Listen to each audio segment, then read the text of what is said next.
This is not required. Okay. Very good afternoon to everybody.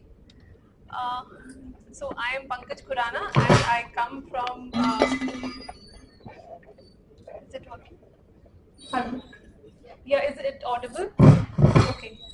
So I work in one of the life sciences laboratory of DRDO, and since I have been interacting with some students here, many of them have been telling we didn't know that DRDO has been working on biotechnology and everything. So I thought before I start my work, I should let everybody know that DRDO is known for its missiles and war tanks and everything. But there is always a soldier, a man who sits behind all these machines who is equally important. And in DRDO, we have a nine life sciences laboratory who look at various aspects, how we can make the life of a soldier easier, how to make sure that they are fit, how to make sure that they are performing at the best of their abilities. So one of the life sciences laboratory is DEPAS, which is Defense Institute of Physiology and Allied Sciences. This is where I work at, and it looks at the various physiological adaptations of the individuals in extremes of environment.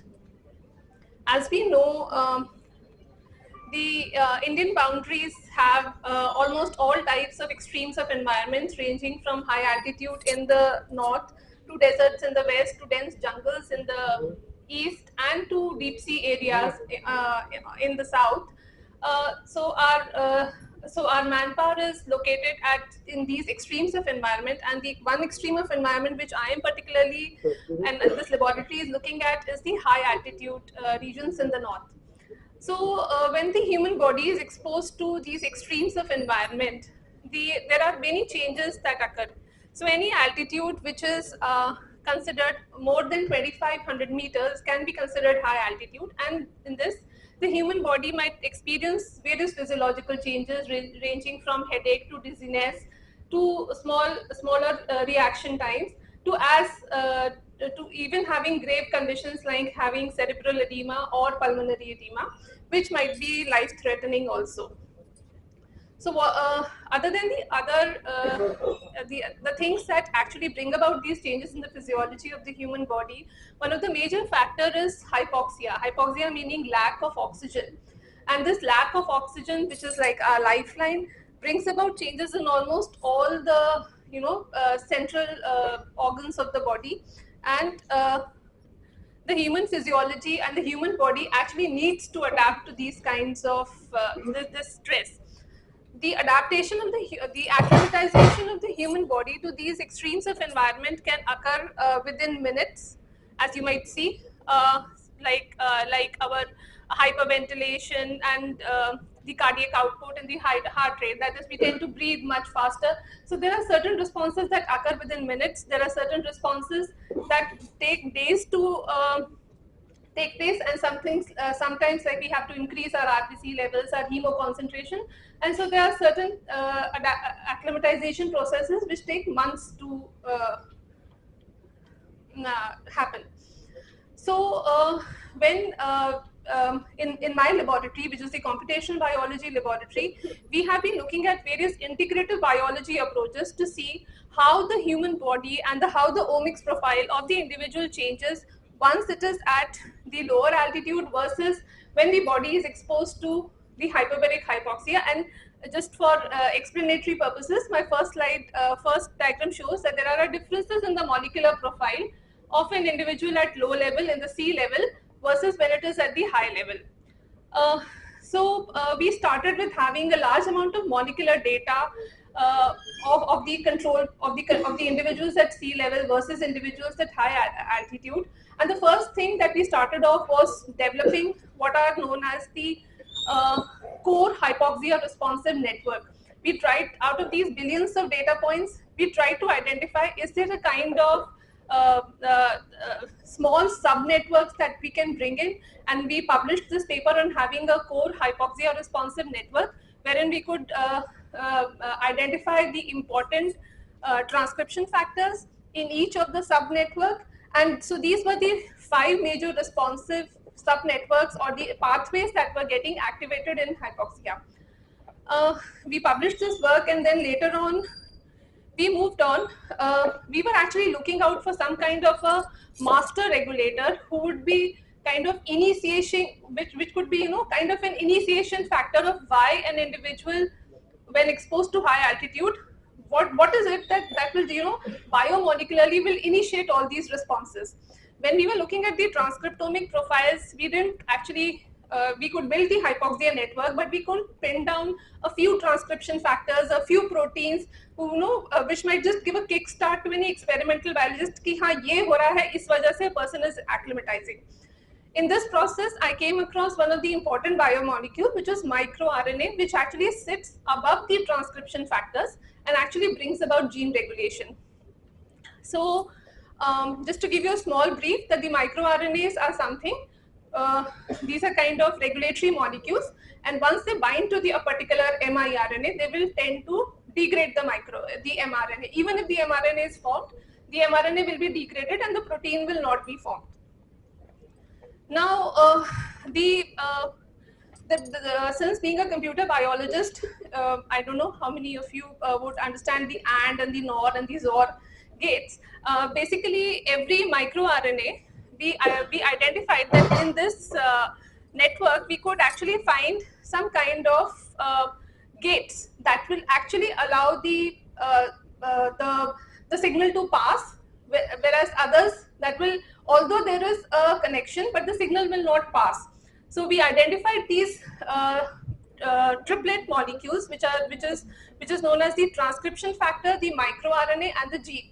So there might be a transcription factor which is controlling the microRNA, and this microRNA could be controlling the gene. There might be another case where the microRNA would be stopping the production of the gene as well as the transcription factor. So what I want to try to bring out is that ultimately, with all these data points, an experimental biologist just wants to know that आप मुझे बताइए कि क्या आप मुझे master regulator बता सकते हैं कि नहीं. So as a computational biologist, we developed this pipeline looking at these kind of small sub-networks, these triplet molecules.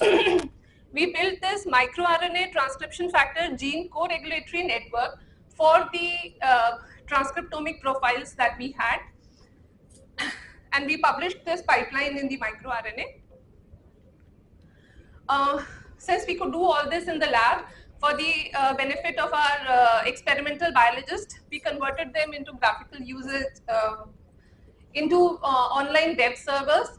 We have developed these web servers specifically for high altitude disorders. One which is called HypoxiaDB is a generic database of all hypoxia related genes and proteins. MyomirDB is a database which looks at the microRNA which cause muscle degradation in individuals. HAHMIRDB refers to high altitude human microRNA databases, wherein we have compiled all the microRNAs that have been experimentally validated in humans to be associated with high altitude conditions. High altitude omics DB, which is a database of all genes and proteins and the microRNAs that are there in high altitude conditions. And human mir FFL DB, it is a whole human proteome converted into the microRNA gene and transcription factor. This triplet network has been done for the whole human proteome. And they are being published in the high impact factor journals like Scientific Reports, JBST database. These servers are, as of now, are being moved from the external sources to internal web servers. So they might not be working for some time, but surely they'll be coming up in due course of time. Because we are actually migrating this onto the internal servers. Now in DRDO, we actually believe of converting from bench, we move to bytes. But the story is not complete from moving from bench to bytes. The story will only be completed when we move from bytes to bench side.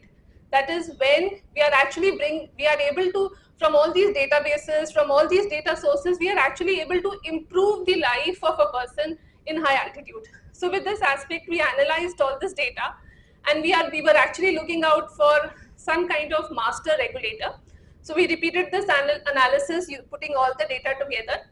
and we could identify a consortium of 7 microRNAs that actually control the hallmark high altitude pathways, which includes the cell cycle pathway,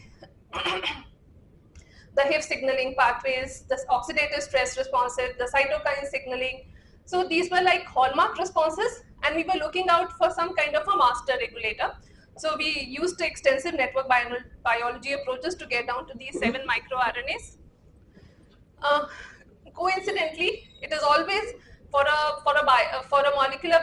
computational biologist, I would always want to say that it should be a knowledge-driven approach in terms that whatever you get from your analysis, from your predictions, go back and check to the experimental labs. What does their data say? Does your analysis corroborate with them or not?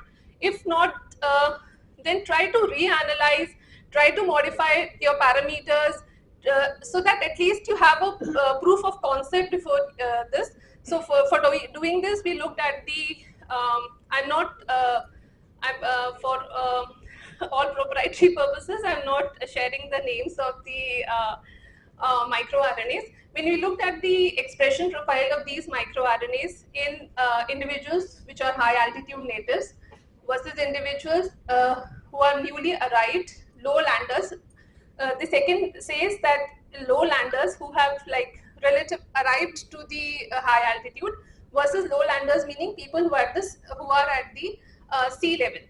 And we looked at these 7 microRNAs were showing an expression profile as we would have anticipated, and they might be holding the key. And the good part in this analysis would be that since we are looking at the triplets, we know the microRNA controlling microRNA, we know which is the transcription factor it is controlling, and how the both of them are controlling the gene, which is actually the ones which most of the transcriptomic profiles will be looking at, and we are looking at the pathways. So from microRNA to pathways, we always have a connecting link. Using these using these 7 microRNAs, we carried out some kind of preliminary studies in mice models and looked at these, and we did find that both in humans as well as in experimental mice, these microRNAs showed the same expression profiling. Now, could it be that if we could supplement these microRNAs, will they help in acclimatization is the most obvious question thereafter. And we, for these 7 microRNAs, we tried to look for various other sources of these microRNAs. Giving a synthetic microRNA to an individual would not be a very good choice. So we tried to look for other food sources which are already present in the human diet, if they can be supplemented extra, or if the active ingredient could be identified and that could be used for supplementation for high altitude acclimatization. So we are collaborating with in-house labs, and we have been looking at these microRNAs. These microRNAs have been found in what you can say is in the milk secretions of cows, sheep, even buffalo, and even in yak. So we have been looking at how much is the similarity between the yak microRNA and the human microRNA.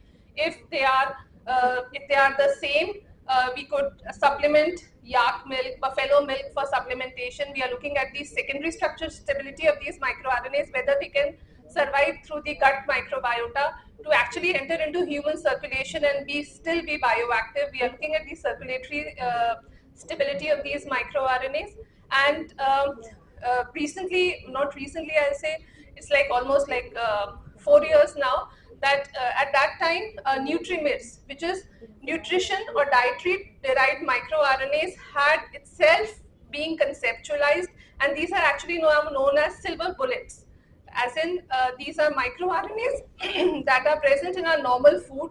It passes through our gut, it gets absorbed, and these same microRNAs that we derive from the food are circulating in the body, and they are bioactive. So this concept is something which is very, very new, and we are doing experiments with the experimental biologists to prove our point and So in this whole story, I just wanted to highlight that as a computational biologist computational biology person on board with a lot of experimental biologists, how you can actually bring about from data to bytes to bedside. And I'm sure there will be more phylogenetic analysis and second structure stability analysis that we would be doing to prove this concept. And I think I am up of my time. And with this, I must just say that okay, it's done. And we always believe it is the man behind the machine who matters. Thank you. It was a wonderful presentation, and maybe we need to have a kind of adaptation, and what I adapted here to sit down here. So when I was there, I'm very much uncomfortable. So it's a very good question of the acclimatization for the different kind of population to be in our security like the armies and others.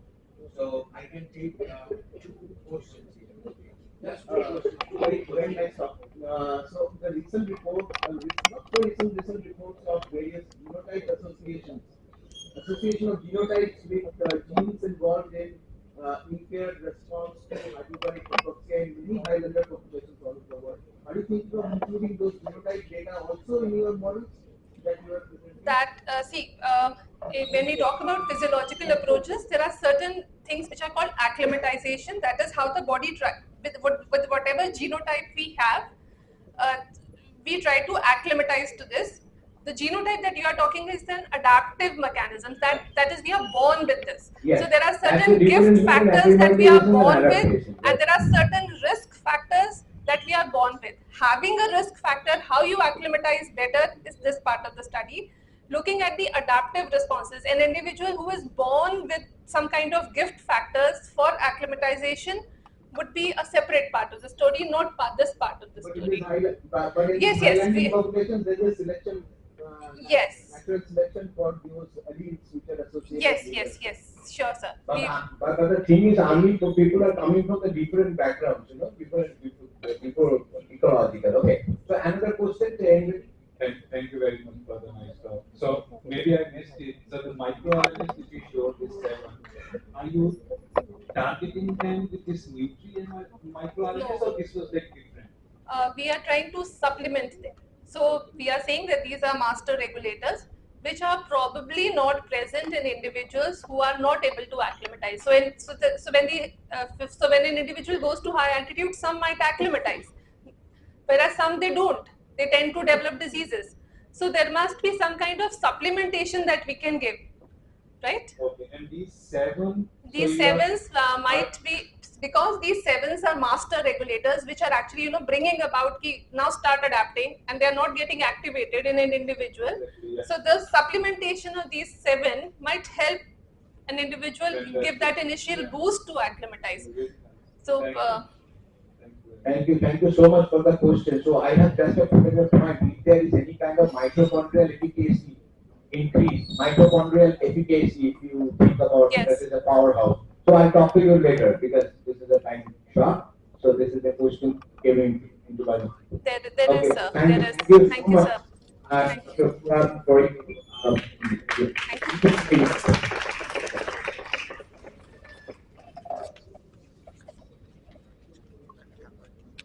Thank you, Dr. Khurana, for that fascinating talk and enlightening us with the role of dietary microRNA. Your insights into computational approaches for